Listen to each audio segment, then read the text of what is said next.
The 5-second rule. Transform your life, work, and confidence with everyday courage. Mel Robbins.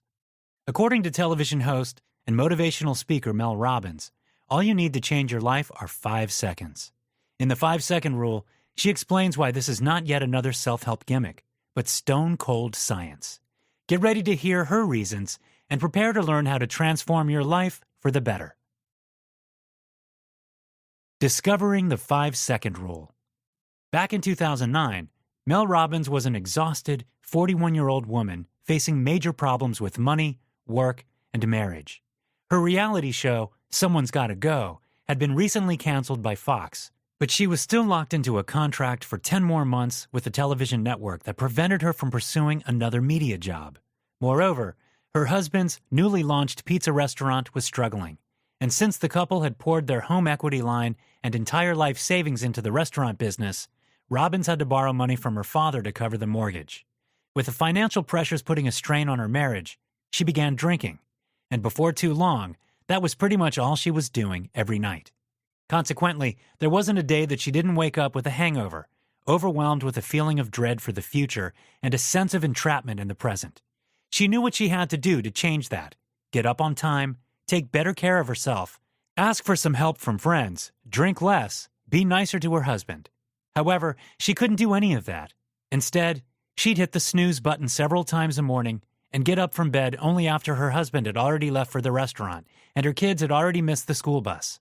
But then one night, everything changed. Robbins was about to head to bed when a television commercial showing the launching of a rocket caught her attention for some reason. She remembers the event quite vividly. I could hear the famous final 5-second countdown. 5, 4, 3, 2, 1. Fire and smoke filled the screen, and the shuttle launched. I thought to myself, that's it. I'll launch myself out of bed tomorrow, like a rocket. I'll move so fast I won't have time to talk myself out of it. The next morning, she did just that. And that's how the 5-second rule was born. It's as simple as rules can get. The moment you have an instinct to act on a goal, you must 5, 4, 3, 2, 1 it, and physically move, or your brain will stop you. Why the 5-second rule works. As deceptively simple as it might seem, the 5-second rule is as firmly rooted in science as it is in common sense. In other words, there's mounting evidence that you should indeed trust your gut almost as much as you trust your brain, because, well, the two are connected. As famous Italian poet Giacomo Leopardi once wrote, "Thinking about how one breathes, you find you can hardly breathe. Thinking and ruminating on the act of urination, you find you can't urinate. Thought can crucify you." As Robbins found out, your gut can actually resurrect you. You see, whenever you set a goal, your brain notes it down and marks it with a red exclamation point. Now, whenever you're near things that can help you achieve that goal, it tries to fire up your instinct as a signal to get you to complete the goal in question. For example, if you have a goal to exercise more, whenever you walk past a gym, after the initial dread and doubt, your prefrontal cortex will light up to tell you that you should enter inside. And you'd feel that right there in your gut. That's your instinct, reminding you of your objectives, your inner wisdom guiding you toward your final destination. When it comes to goals, dreams, and changing your life, remarks Robbins, your inner wisdom is a genius. Your goal-related impulses, urges, and instincts are there to guide you. You need to learn to bet on them. The problem with your inner wisdom is that it can be easily overruled by your intellect and thinking. Your brain prefers comfort and acquired habits to changes and learning. That's why it tries to stifle your instinct whenever it appears. So, unless you act in the first few seconds, it will prevent you from acting at all. To paint you a simplified but vivid example, your first instinct after waking up is the very unhealthy one to hit the snooze button. That's your brain telling you, "Leave me alone, I want to go on dreaming." Count down from 5, however, and you'll experience the power of the push. You'll feel a sudden rush of energy and an urge to get up and start doing something. Resist this urge for another second or two, and you're back to hitting the snooze button. Feeling machines that think. The reason why we're not doing what we're supposed to do is not for a lack of knowledge. Contrary to common opinion, most people know precisely what they should be doing to improve their lives. The problem is they don't know how to do it. They are, simply put, losing the battle with their feelings. If you've ever wondered why it's so hard to make yourself do the things that you know will solve your problems and improve your life, writes Robbins, the answer is simple. It's your feelings. None of us realize it, but we make almost every single decision not with logic, not with our hearts, not based on our goals or dreams, but with our feelings. The studies of the Portuguese-American neuroscientist Antonio Damasio have all but proven this. For decades, Damasio has studied the neural systems which underlie emotion, memory, and decision-making practices in humans.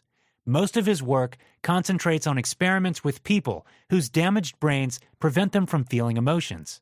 What he has discovered in the process is pretty revolutionary, not to mention fascinating. Namely, that it is not our brain, but our emotions that decide for us, and in the vast majority of cases, at least 9 out of 10 times. In other words, our thoughts and actions aren't stifled, but guided by our feelings. We are, as Damasio puts it, not thinking machines that feel, but feeling machines that think. Here's an example to illustrate this better. One of Damasio's subjects had suffered a brain injury that made him incapable of feeling any emotions at all. Strangely enough, he couldn't make any kinds of choices either. He was, in one situation, left paralyzed by the simplest of all questions. What do you want to eat? It's not that he couldn't logically describe the pros and cons of his choice. It's just that he couldn't stop listing them. In other words, he couldn't act because he was thinking too hard. And he was thinking too hard because there was nothing in his body guiding him toward any kind of decision. Most of us think that it's our feelings that trick our brains into procrastination and indolence. Damasio claims it's the other way around. The 5-second rule should help you turn the odds in your favor. Instinct and courage.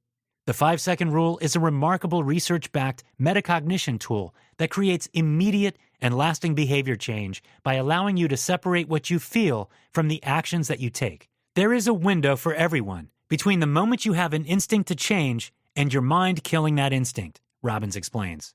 While your mind starts working against you in nanoseconds, the barrage of thoughts and excuses don't seem to kick into full force and stop you for a few seconds. The 5-second window seems to work for everyone. Take, for example, a 26-year-old preacher by the name of Michael. Soon after taking his clerical role on December 5, 1955, he was nominated by his peers to become the leader of a group of protests and boycotts organized in response to the arrest of an innocent 42-year-old Alabama woman. It happened so quickly, Michael would say many years later, that I did not have time to think it through. It is probable that if I had, I would have declined the nomination. Thank goodness he didn't, exclaims Robbins, because otherwise he would not have become one of the greatest civil rights leaders of all time. Michael, as you should know, was the birth name of Dr. Martin Luther King Jr., and that 42-year-old arrested Alabama woman was none other than Rosa Parks, the mother of the freedom movement. Unsurprisingly, she too had acted on instinct when she refused to give up her seat to a white man on a Montgomery bus, just 4 days before Dr. King became the leader of the Montgomery bus boycott. She didn't plan it or anything. On the contrary, she didn't hesitate to think it through, and that made all the difference.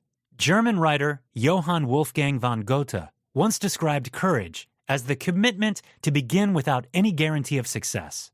That's another reason why the 5-second rule works. It gives courage.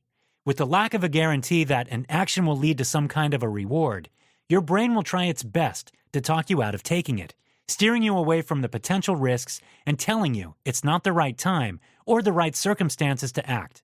Your instinct, however, will tell you to take a leap of faith, pushing you into action. And it's actions that build habits and character, not intentions or thoughts. Productivity and procrastination. Most people believe that their thoughts influence their feelings, which, in turn, influence their actions. But the opposite seems to be far more true. It is our feelings and thoughts that change as a result of our actions. Courage, in other words, isn't something you feel before doing a courageous act, but something you gain through courageous acts.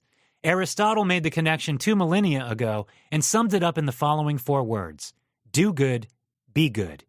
Put simply, behavioral change shouldn't be the goal of your actions, but their beginning.